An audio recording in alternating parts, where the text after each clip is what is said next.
Welcome to Kadej Vlog. So today is another day, another sharings na naman tayo sa video na ito. Kahapon di ako nakapag-upload. Tuloy-tuloy na nandito yung amo kong babae. Work from home siya. So hindi ako makapag-record na video. So today is Saturday. Dahil tapos na lahat ng mga gawain ko dito sa bahay. So ako ay magre-record ng video habang ako ay nagpapahinga at nagpapahangin kasi sobrang init. And in this video ay pag-uusapan natin kung ano yung mga nangyari sa akin sa first employer ko. Yung mga hindi pa nakapanood dyan, kung ano yung mga naging struggles ko sa first employer ko, struggles ko sa amo ko, sa trabaho ko, sa pagkakaroon ng kasama. Ayan, panoorin nyo po yung latest vlog ko. Although minsan, mabait naman yung amo ko dati, pero may mga pagkakataon na tupakin din. Kasi, siyempre alam naman natin yung mga, diba, yung mga amo natin minsan okay, minsan hindi. And that time, may time talaga na talagang puno na ako. Talagang napagod na ako ng sobra. Kahit gaano yung pagtitiis ko dun sa unang amo ko, talagang hindi ko na kaya kasi bumigay na talaga yung physical, yung itsura ko, yung pag-iisip ko, talagang drain na halos araw-araw akong namamigraine. Tapos yun nga, dahil sa kulangan ng tulog, kulang sa pagkain, talagang sobrang payat ko dati. So magpapakita ko ng isang picture ko. Ayan, ito yung nakalkal ko na picture ko dati. So ganito po ako kapayat. Nung unang dating ko nga dito sa Hong Kong ay 23 years old ako. So 23-24 years old ako nung nagtrabaho ko doon sa first employer ko, at ganito yung itsura ko, sobrang payat. Tsaka yung itsura ko, mas bumata lalo yung itsura ko guys. Parang nasa elementary ako dahil pumayat ako, so parang lumiit yung itsura ko. Parang naging elementary talaga ako that time dahil nga yun nga, yung mga naging struggles ko doon sa unang amo ko na, ayan, yung mga kung napanood yung video ko, magigets nyo kung bakit.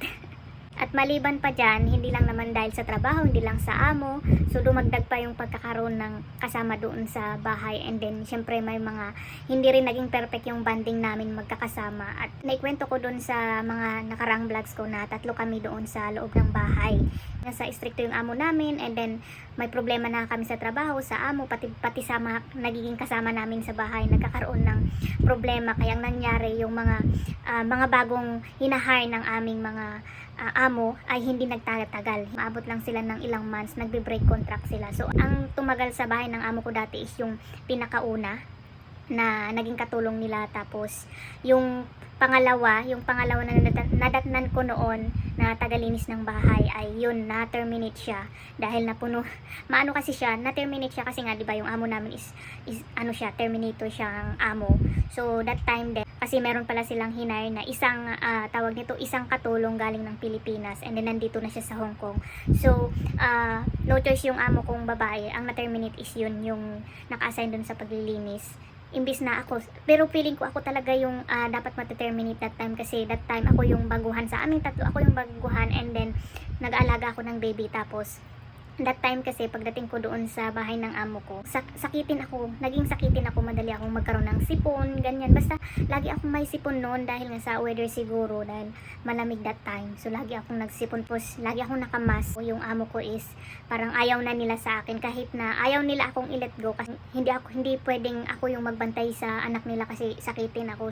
Ganon siguro dapat yung mangyari, dapat ako nga yung papalisin. Pero nung that time kasi na pinaalis yung yung isa naming kasambahay, parang siya yung napagbuntungan. Sa tingin ko, parang siya yung napagbuntungan ng mga amo namin kasi that time saktong may nasira yung drainage ng lababo namin. So since na siya yung tagalinis, siya yung naka-assign doon sa paglilinis, siya yung nasisi kung bakit nabarado yung drainage ng ano namin, ng kitchen. Tapos yung amo kong lalaki dati, galit na galit, tapos siya yung nag-ayos ng drainage. Tapos siya yung napagbuntungan. May isa pang nasira doon sa kusina. I'm not sure kung ano yun, yung washing machine ata yun, hindi ko na maalala. Basta dalawa yung nasira doon. So dahil siya nga yung naka-assign, siya yung nasisi noon. So yung isa naming kasama na to guys, medyo matapang siya. So kung pinapagalitan siya ng amo namin, itong kasama namin, talagang sinasagot niya, pinaglalaban yung rights niya kasi syempre siya yung nasisisi. So ganyan yan, basta sinasagot niya. Yung amo namin ayaw niya ng palasagot na helper. So that time nagkasagutan sila, ganyan hanggang sa yun nga, pinalis na lang ng amo namin kasi galit na galit din yung amo naming lalaki dati. Grabe yung galit niya nung nambarado nga yung yung hugasan namin ng plato. Kaya that time is ayun, siya yung napaalis, siya yung terminate. Yun yung kinukwento ko doon nga sa kasama namin na sa tingin ko ako talaga yung papalitan kasi nga sakitin ako that time, pero dahil nga nagkataon na yun nga ganun yung nangyari, so parang no choice, siya yung napaalis, so ako yung nag-stay, tapos yun nga may dumating na bago. Ang nangyari naman guys, yung mga bagong hire ng amo namin na yung naka-assign sa paglilinis, hindi sila nakakatagal. Umaabot lang sila ng mga ilang months, so nagbe-break contract sila. Kasi nga, sa totoo lang, hindi talaga madali. Hindi, napakahirap po talaga yung buhay namin doon sa naging unang amo. Kasi andyan na yung walang masyado kaming pagkain, tapos kulang kami sa tulog, nakakapagod dahil tuloy-tuloy dapat yung trabaho, hindi ka pwedeng makapagpahinga. About sa paglilinis ng bahay, kailangan, lalo na yung paglilinis ng sahig, kailangan kamay yung doon pa lang, paglinis pa lang ng sahig, dahil nga gusto ng mga amo namin dati is kamay yung gagamitin na pangpunas. So doon pa lang talagang tatagaktak yung pawis mo dahil malaki nga, buong flat yung bahay nila. Tapos may mga glass wall pa, 'di ba? So pupunasan din 'yun araw-araw. So nakakapagod, tapos may dalawang aso, 'di ba? Every time na sila pupupu, magwiwi, so kailangang linisan ganon. Tapos hindi pa naging okay yung samahan namin, kaming magkakasama doon sa loob ng bahay. Hindi okay kasi nagkakaroon ng konting problema dahil nga sa gawaing bahay. Syempre, kahit sino naman, lalo na yung pagbaguhan ka pa lang, 'di ba? Kung hindi pa nila alam yung kung ano yung nangyari doon sa loob ng bahay. So ang nangyari, sila yung mga baguhan, sila yung halos buong araw na pagod maglinis sa ganito, ganyan. Halos lahat. Tapos samantalang yung isa, 'di ba? Kaya wala talagang nakatagal na pangatlong kasamahan namin kasi ganyan yung nangyari. Parang napapagod sila kasi nga walang pagkakaisa sa loob ng bahay. Ayun nga, nagbe-break contract yung mga baguhan na hinahire ng amo namin, hanggang sa nakadalawa, nakatatlo na yung amo namin, ganun, nagbe-break talaga yung mga baguhan, hindi nila nakakaya. So dalawa lang kami ng pinakamatagal. So tinitiis ko na lang din kasi sa totoo lang, nung time na napagod na ako, gusto ko na rin mag-break kasi hindi ko na kaya. Sukong-suko na yung katawan ko. Ang una kong pinagsabihan is yung pinsan ko dito sa Hong Kong na pinaghiraman ko ng pera. Kaya ako nagtitiis doon sa trabaho ko dati dahil gusto kong mabayaran yung utang ko doon sa pinsan ko kasi syempre pinangako ko nung bago ako pumunta dito sa Hong Kong para magtrabaho, pinangako ko sa pinsan ko na kahit anong mangyari, hindi ko susukuhan yung maging trabaho ko dito sa Hong Kong. Talagang titiisin ko siya para matapos ko at mabayaran ko yung hiniram ko sa kanya. Ayan yung pinramis ko doon sa pinsan ko. Kaya nung time na parang hindi ko na kayang tiisin yung mga nangyari sa loob ng bahay, siya yung una kong pinagsabihan. Tapos yun, inopen up ko, ganyan, gusto kong mag-break contract. So that time, talagang siya, parang nagalit siya. Feeling ko nagalit siya ng konti sa akin. Tapos yun, pinagsabihan naman niya ako. May mga advices din siya sa akin. Tapos yun nga, ganyan. So dahil sa kagustuhan ko rin that time na parang na makapag-ipon, tsaka mas iniisip ko dati, parang ayaw kong magpatalo doon sa pagod ko. Kasi sa totoo lang guys, nilunok ko na lang yung pride ko dati. Kasi talagang ang goal ko noon is yung umuwi ako na may bitbit akong pera. Ayaw kong umuwi na alam niyo yun, na butas ang bulsa ko, na wala akong naipon, ganyan. So iniisip ko, pag uwi ako na walang ipon, parang umuwi ako yung talunan, something ganun yung iniisip ko. Kaya talagang okay, sige, itatry ko pa kung kaya ko talaga. So nga ng dalawa na lang kami natitira sa loob ng bahay dahil wala na ngang tumatagal na kasama namin. So lagi silang nagbe-break contract. So hindi na nag-hire yung amo namin ng isa pang helper. So dalawa na lang kami doon sa bahay. At ayan, meron akong ipapakita dito sa screen. So babasahin ko na lang kasi kanina nag-i-scan ako ng Facebook ko dati. Ini-scan ko yung mga post ko dati way back nung nagtatrabaho ako doon sa amo ko. So ito, meron akong na-scan dati kasi ako dati, dahil sa inis ko, sa pagod ko minsan, sa galit ko, wala akong mapagsabihan that time kasi syempre yung hindi ko naman matawagan yung mga magulang ko dahil nga yung nakatira sila sa bundok. So doon sa bundok wala naman signal doon sa amin, kailangan pa nilang pumunta doon sa may signal para makontak nila ako. So ang communication ko lang sa mga magulang ko that time ay mag-day off ako. So day off ko dati is every Thursday. So that time ko lang makakausap. Kaya minsan pag nainis ako, meron akong nararamdaman, para mailabas lang yung sakit ng nararamdaman ko, talagang sa FB account ko siya pinopost yung nararamdaman ko. At meron akong na-post ito. Ganito yung amo namin minsan. Ito, ayan, basahin nyo dun sa screen. Dito talaga ako nainis sa amo kong babae kasi ayan, kung babasahin nyo, 'di ba? Oh my, it's true. Ganyan pa yung sinabi ko. Kasi kinausap kami ng amo namin regard sa, kasi nga 'di ba nung pagpunta ko dito sa Hong Kong, may nag-start that time yung rally. Kung matatandaan nyo, may mga rally, nagkaroon ng rally dito sa Hong Kong, so naabutan ko po yun. So medyo hinigpitan kaming lumabas ng mga amo namin dati, ng amo ko dati, na hindi, wag na daw kami mag day off. Instead na mag day off is yun nga, magtrabaho na lang daw kami, babayaran daw nila yung day off namin. Tapos siya, yung amo kong babae dati, ano siya, magaling siyang magsalita. Sa konting pagkakamali namin, yung paliwanag niya, grabe, ilang pages yung ipapaliwanag sa'yo. Ipaintindi niya sa'yo na dapat na yun nga siya yung na sumunod kami kung ano man yung gusto niya.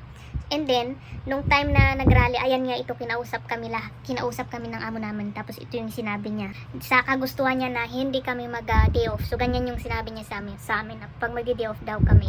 And then, pag ipilit daw namin na mag-day off kami, at pag may nangyari sa amin nga, yan, doon nga daw sa labas, hindi daw wala daw silang pakialam kung ano man yung mangyari sa amin, kasi choice namin na lumabas. So, ayan, kung may mangyari sa amin is problema namin yun. So, hindi na nila problema yun. Ganun yung sinabi sa amin ng mga amo namin that time. Parang tinatakot kami para hindi kami mag-day off. Sinasabi niya yun para hindi kami mag-day off that time. Pero ayun, iniintindi ko naman yung mga sinasabi niya, kasi minsan may mga thought naman siya, kahit na ganun siya. Minsan, medyo tupakin minsan yung amo namin.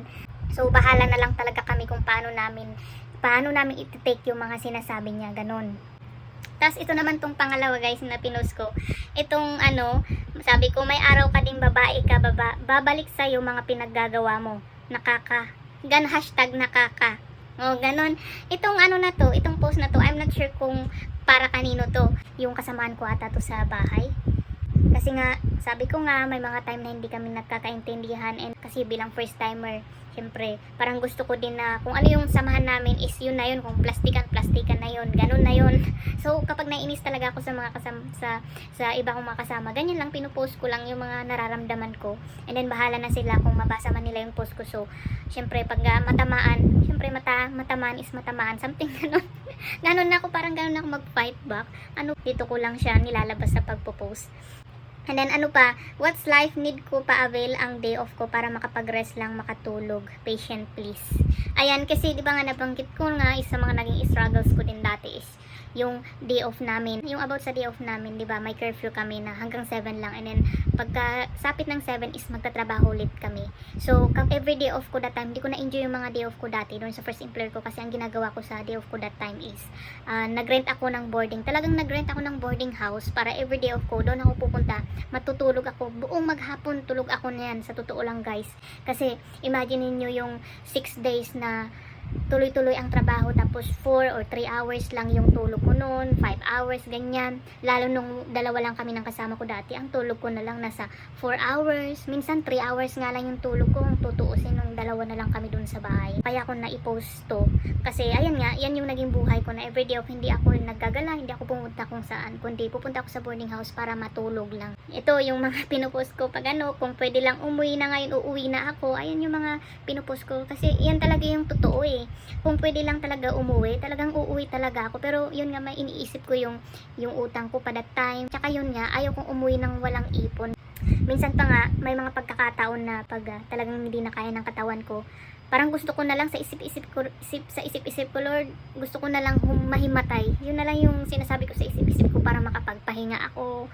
Guys, syempre dahil sa sobrang pagod, talagang naisip ko yung ganyan. Kaso hindi naman ako nahimatay that time.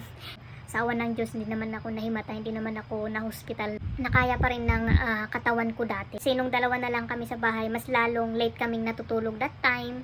Nasa, ayan nga, 11 in the evening na yan guys ha. Tapos, sabi ng amo namin, ayan sana daw matulog ng maaga yung alaga ko. Tapos nung napatulog ko na siya, tapos, yun pala, kaya pala yung amo namin, sinabi niya na sana matulog ng maaga yung anak niya. Yun pala, may balak pala siyang paglinisin ako, ganyan ng mga, kaya gusto niyang ipalinis doon sa bahay. So, dahil nga dadalawa na lang kami, so wala talagang masyadong nakapaglinis doon sa bahay. So, either ako o yung isang kasama ko, yan yung nagtutulungan na lang kami maglinis. Tahimik lang talaga ako, hindi ako yung taong susugod na, ayan, gaganyan, yung makikipag-away, ganyan. Tahimik lang talaga ako. Pero syempre masakit yan dito kasi talagang kinikimkim ko yung galit ko, yung inis ko, ganyan, kimkim lang. Grabe talaga yung bigat na naramdaman ko nun, sa totoo lang. Tapos ito, yung time check ko. O, di ba imagine yun, 2 o'clock na ng ng madaling araw, hindi pa kami natutulog. Tapos 7 o'clock kasi yung parang wake up namin kasi 7 o'clock yung wake up namin kasi talagang late kaming natutulog that time. Ang style niyan guys, 2 o'clock makakapasok ako dun sa kwarto. Syempre, kailangan maghapbat, mag-ayos ng sarili, ganyan. So bago ka pa makakapag di ba, makakapagpahinga. Kaya umaabot mga 2 something. Tapos yun nga, sabi ko nga, nabanggit ko din doon sa latest vlog ko, di ba, na sa umaga imbis na 7 o'clock kami gigising dahil yung isang kasama ko isa sa mga trabaho niya ay mag car washing. So talagang kailangan niyang mas maagang gigising, which is 6 o'clock ata, kailangan niyang gumising kasi kailangan niyang i-car wash yung sasakyan ng amo naming lalaki. Ang problema naman yan guys, mas maaga talaga siyang gumigising, and then may tinatawagan siya. So narinig ko yung boss. So ako naman, dahil nasa baba lang ako ng kwarto, so maririnig ko yung boses, and then yun, magigising na ako. So wala rin. So imagine niyo, hindi pa dapat ako gising, pero parang gising na rin ako kasi nga yun nga, narinig ko yung ingay. So ganyan talaga kapag may kasama and then share pa kayo ng room. Ayan, ito yung mga yung dalawa na lang kami. Ayan, umabot pa sa 3:30, diba? Tsaka kami makapagpahinga. Tapos anong oras kami gigising? 6 o'clock. So, ilang oras lang talaga yung tulog ko dati. Ayun yung mga kaya pinagpupus ko yan kasi talagang dyan ko na lang nilalabas yung sama ng loob ko, yung nangyayari sa akin, yung inis ko. So, ang hirap talaga. Hindi ko ma-imagine na talagang na-survive ko yun kahit umabot na sa punto talaga na yun nga, parang gusto ko nang mahimatay para makapagpahinga man lang ako. So yung time na ayun nga, nagbalak akong mag-resign, so hindi muna ako magre-resign, pero hindi muna ako magbe-break, pero nakagawa na ako ng break contract letter ko that time, sinulat ko sa bond paper. So dahil yun nga, parang naisip ko yung ganun, so hindi ko tinuloy yung pag-break contract ko. Pero nung may mga times pa rin na parang ayaw ko na talaga, hindi ko na kaya, gumawa ulit ako ng break contract letter ko. And then pinasa ko sa amo ko. Ang nangyari, hindi tinanggap ng amo ko guys. Ayaw niyang tanggapin kasi syempre dadalawa na lang kaming naiwan dun sa bahay, and then ayaw nila akong palisin kasi ako ngayon nag-alaga dun sa anak nila na baby. So tinanggap naman niya, pero nakalagay lang doon sa table nila, hindi nila pinapakialaman. Siyempre that time wala pa akong knowledge about sa break contract. Basta ang alam ko, kapag break contract, yun nga, magbibigay ka ng isang sulat sa amo, tapos isang sulat naman doon sa agency kasi under agency ako that time. So yun, hindi niya tinanggap.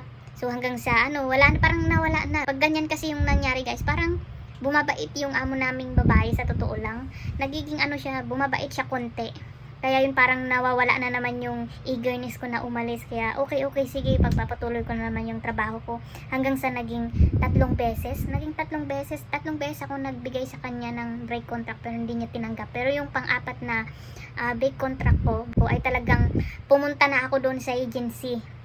Kasi talagang decidido na akong aalis noon kasi meron akong nakausap doon, nakakilala ko doon sa boarding house na ayun, mayroon siyang kakilala na agent. Ayan, pwede daw niya akong i-refer doon para makahanap ng ibang amo. Kasi ngayon nga, pag kinukwento ko yung experience ko dun sa amo ko, sa mga nakikilala ko, talagang nanggagalaiti din sila, nainis sila, and then ina-advise nga nila ako mag-taste ng ganun. Marami pa namang ibang dyan, amo, ganyan. So sinabi sa akin ng kakilala ko, at kakilala niya naman yung agent, so pwede nila akong matulungan na i-refer ako na makahanap ng medyo yung maayos-ayos na amo, na mabait na amo, ganun.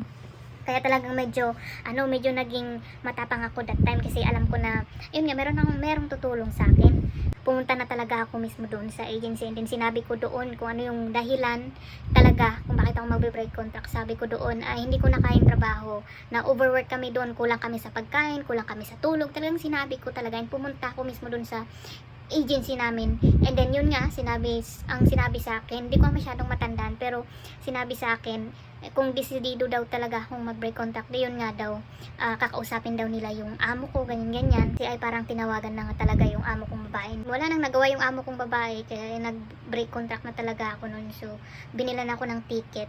Dapat uwi ako noon mga February. So, kailangan ko pang magtrabaho ng 1 month and then uuwi na ako ng Pilipinas. Noon, dapat matatapos yung aking kontrata noon ng mga July kasi July 24 ako pumunta sa kanila. So, finish contract dapat ako ng July and then by January, talagang hindi ko na nakayanan. So, yun na talaga, pre-contract na ako and then pero yung time na yan guys na nag-decide na akong mag-break contract, that time is tapos ko nang mabayaran yung utang ko pala doon sa pinsan ko. Kaya parang naging malakas yung loob ko na parang kahit mag-break contract ako ay walang problema kasi at kahit papaano nabayaran ko na yung utang ko doon. Kaso, ang nangyari naman guys, hindi ako nakauwi that time kasi by February, nagyan yung lockdown pala dahil that time diba is COVID na pala that time. So nag-lockdown yung mga airlines, so walang mga flight, as in cancel lahat ng mga flight.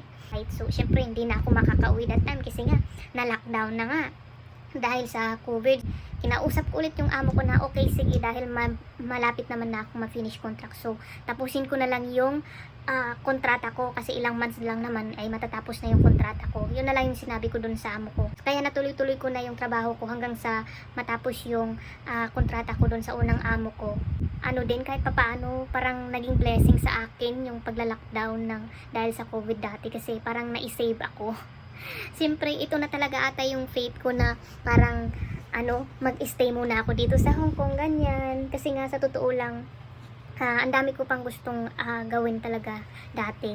So siguro yun yung way para yun nga makapag-stay ako dito sa Hong Kong. Kaya yun nag-lockdown and then yun kaya natapos ko yung trabaho ko dati. So sa next video naman ay pag-usapan natin ano yung ginawa ko bago mag-end yung kontrata ko doon sa employer ko, ano yung naging trato nila sa akin, ano yung ginawa ko para makapaghanap ako ng amo, ganon. Yan, muntik na talaga akong sumuko pero sa totoo lang sukong-suko na talaga ako. Pero thanks God sa awa ng Diyos talagang. So that time ay hindi pa talaga yung time na mag-for good ako, uwi ako ng Pilipinas kaya nangyari yung mga bagay na yan. So naniniwala talaga ako na kasi alam nyo guys, kaya lagi akong naniniwala na yung kasabihan na lahat ng nangyayari ay may rason kung bakit nangyari sa atin yung ganito, yung ganyan. May mga rason yan kung bakit binigay sa atin yung mga pagsubok, kung bakit natin na-experience yung mga na-experience natin ngayon. Ayan, may mga dahilan kung bakit. So, malalaman nyo yung kasagutan ng pagdating ng panahon. Doon yun na magigis na, ay, kaya pala nangyari sa akin yung ganito, yung ganyan, para maging, para maging matatag, maging strong pa, para, yun nga, managdagan yung knowledge, something ganon. Kaya, sa mga viewers ko ngayon, na nanonood, lalo na yung mga kasama sa bahay, na sana magawa ninyo yung trabaho ninyo ng maayos, yung wala kayong ibang taong maapakan. Kasi tutulong guys na niniwala ako na lahat din ng mga ginagawa natin is may mga kapalit yan, may ganti yan. Kung ngayon ang ginagawa mo ay masama pagdating ng panahon, ang balik niyan sa'yo ay ganun din. Kung ang ginawa mo ngayon sa kapwa mo ay mabuti, kung ang balik niyan sa'yo ay mabuti din. So maraming beses na naging saksi ako sa mga ganyan, kaya naniniwala din ako sa mga kasabihan na ganyan. So ayan lang yung share ko sa video na ito. I hope na mayroon kayong natutunan, nagkaroon kayo ng kunting lesson. And ayan, awareness sa mga kababayan natin dyan, mga baguhan, lalo yung mga first timer na papunta dito sa abroad. Kailangan nyo talagang maging strong, maging ready once na pupunta kayo dito sa abroad kasi hindi natin alam kung ano yung mga mangyayari kapag once na pumunta kayo sa mga amo ninyo. So syempre iba-iba tayo na experience, iba-iba yung mga ugali ng mga amo, ugali ng mga magiging kasama nyo. So, ayan, lagi kayong magdasal at saka think positive. Ayan, gawin nyo lang ng tama kung ano man yung trabaho ninyo. Para, ayan, pagdating ng panahon ay, yun nga, maging okay yung balik sa inyo. So, ayan lang yung kunting share ko. And sa mga viewers ko pa po na hindi pa nakapag-subscribe at gusto nyong malaman yung buhay ko bilang isang guest dito sa Hong Kong, gusto nyo pang malaman yung about sa life namin bilang isang domestic helper dito sa Hong Kong, ayan, magkaroon kayo ng kunting idea about sa mga nangyari sa buhay namin bilang isang date dito sa Hong Kong, please subscribe to my YouTube channel para ma-update kayo sa mga sunod kong videos. And sa mga viewers ko po, subscribers ko na nakapag-subscribe na sa aking YouTube channel, 20 subscribers na po tayo ngayon. Thank you guys sa pag-subscribe sa aking YouTube channel. Maraming salamat. And ayan, sa mga viewers ko na hindi pa nakapag-subscribe, palambing po ako, pa-subscribe naman po sa aking YouTube channel. And sa mga nanonood din ngayon na kung sa tingin nyo ay makakatulong din po itong video na ito sa mga iba nating kababayan, please share and like din po itong video na ito para at least panood din ng iba nating kababayan para magkaroon din sila ng kunting knowledge about sa mga nangyayari sa buhay namin bilang isang DH, bilang isang OFW dito sa ibang bansa. Ayan lang guys, and thank you guys for watching. I hope na makita ko pa kayo sa mga sunod kong videos.